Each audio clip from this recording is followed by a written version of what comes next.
Assalamualaikum, jumpa lagi Football United ringan amatiran ala gua dari kawasan Albert Dock di kota Liverpool.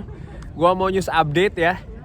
Ini seperti biasa gua ambil dari Twitter, ada beberapa sumber.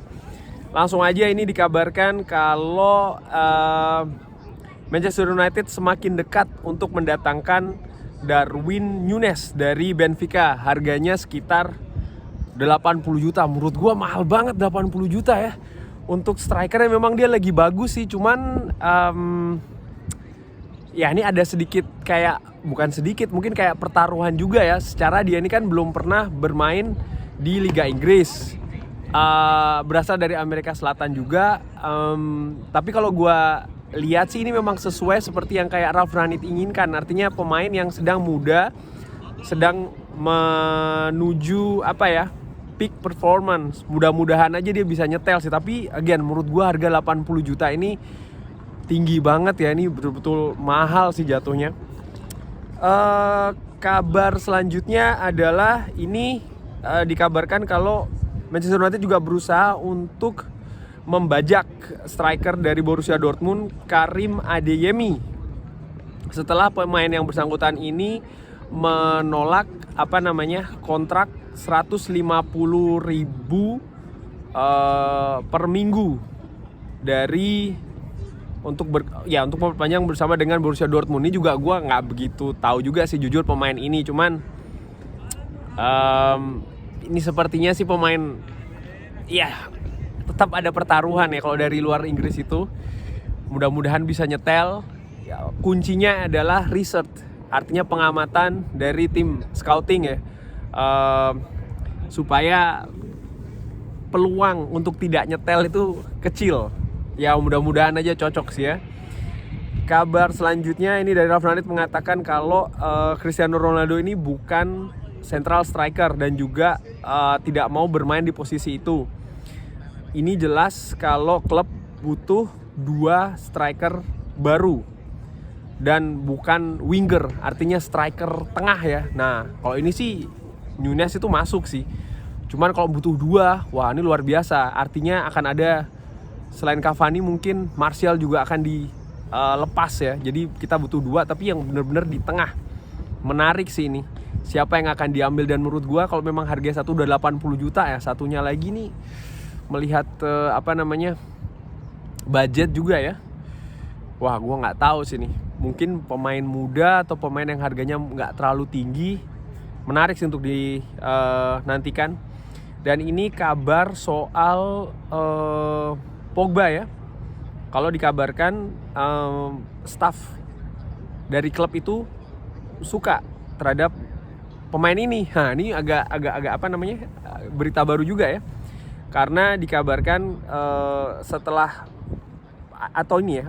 klub ini memberikan ucapan selamat terhadap pemain-pemain yang bermain di pertandingan internasional, dan kabarnya hanya ada 2 yang mengucapkan terima kasih kembali. Salah satunya adalah Paul Pogba itu sendiri, dan ini dikabarkan oleh Andy Mitten. Ini sumber terpercaya ya. Jadi pemain ini disukai oleh staff, bisa dikatakan demikian. Tapi seberapa besar disukainya, nah itu tanda tanya. Tapi melihat dari apa yang diberitakan kemarin soal masalah gaji dia, kalau dia mau meninggalkan klub, maka meninggalkan Manchester United maksudnya ya, gajinya tidak akan setinggi di Manchester United. Dan ini menurut gue juga menarik.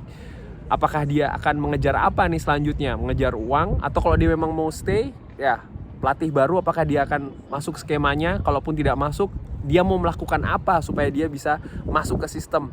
Mungkin dia ingin adaptasi atau seperti apa? Ini menurut gue cukup menarik ya. Tapi kalau menurut gue sih again, attitude terhadap klub, nah ini yang tanda tanya. Karena di atas lapangan dia sering sekali tidak bisa mengeluarkan kemampuan terbaik dalam jangka waktu yang sudah terlalu lama menurut gue ya. Dan ini bocoran mengenai jersey musim depan. Bagaimana? Suka nggak? Gua sih 7 dari 10 sih ya nilainya ini. Bagian lambangnya tuh gua agak suka ya, karena gede, agak-agak klasik. Tapi bagian kerahnya tuh gua nggak suka. Lalu juga garis 3-nya di sini menurut gua terlalu kaku. Bagaimana menurut teman-teman, suka nggak desainnya? Ini lagi kabar kalau Manchester United menawar Ousmane Dembele 10 juta sampai 15 juta per tahun. PSG menawarkan 17 juta, lebih tinggi. Wah, ini juga pemain cedera mulu. Walaupun konon katanya skillnya bagus. Kalau menurut gua sih ya bukan sosok ya. Kadang kalau dia lagi main bagus banget. Cuman terlalu sering cedera, itu dia masalahnya. Dan mahal pula gajinya. Menurut gue daripada dia mending cari pemain lain mungkin yang lebih muda, lebih potensial ya kan. Dan ini berita soal Sergej Milinkovic-Savic. Dikabarkan kalau ada yang ingin mengambilnya, harganya tidak bisa lebih kurang dari 80 juta. Dikabarkan Manchester United dan juga PSG ini menginginkan pemain tersebut. 80 juta lagi, wah ini terlalu mahal menurut gue. Bagaimana menurut teman-teman? Sergej Milinkovic-Savic 80 juta cocok nggak? Kalau menurut gua nggak ya.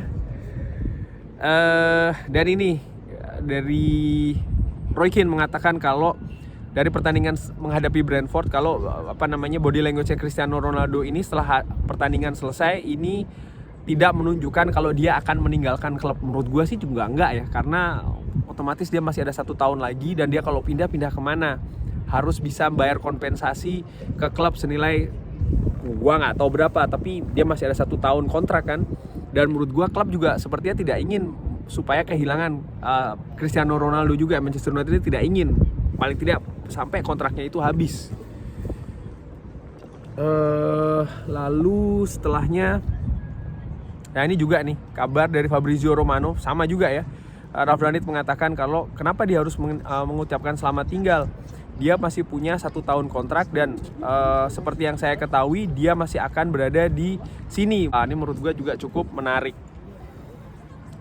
Ini dikabarkan juga selanjutnya yaitu Jesse Lingard mengatakan dikabarkan kalau dia tuh marah terhadap Ralf Rangnick karena tidak dimainkan menghadapi Brentford.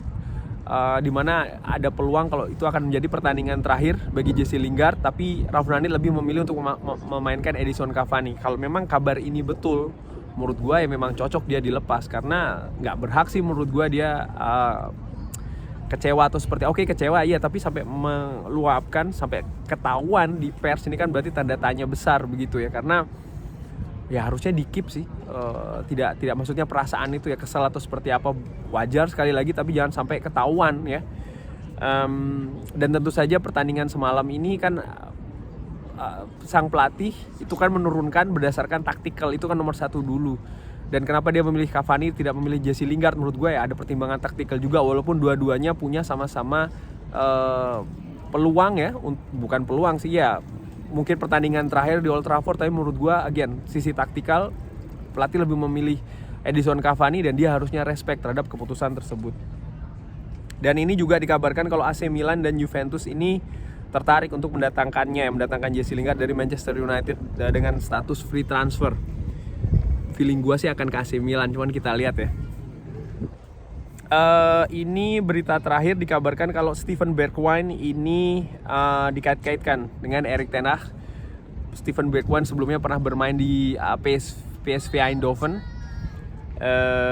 Posisinya di Tottenham Hotspur ya lebih banyak pemain cadangan, kurang berkembang juga menurut gua, walaupun beberapa kali dia menjadi pemain kunci memberikan kemenangan di menit-menit terakhir ya. Tapi menurut gua ya ini akan jadi kerja keras sih buat Erik ten Hag. Cuman sekali lagi ini juga menunjukkan seperti yang gue sering bilang, pemain Belanda kalau di Premier League terutama di musim pertama atau bahkan musim kedua itu jarang yang langsung bisa nyetel. Karena adaptasi dan lain-lain yang menurut gue liganya beda, kompetisinya beda, sistemnya pun juga berbeda ya. Kurang lebih demikian news update kali ini dari kawasan Albert Dock di kota Liverpool. Ada kritik, saran, komentar seperti biasa drop di kolom komen. Terima kasih sudah menyaksikan, jangan lupa like, share, dan juga subscribe. Wassalamualaikum warahmatullahi wabarakatuh.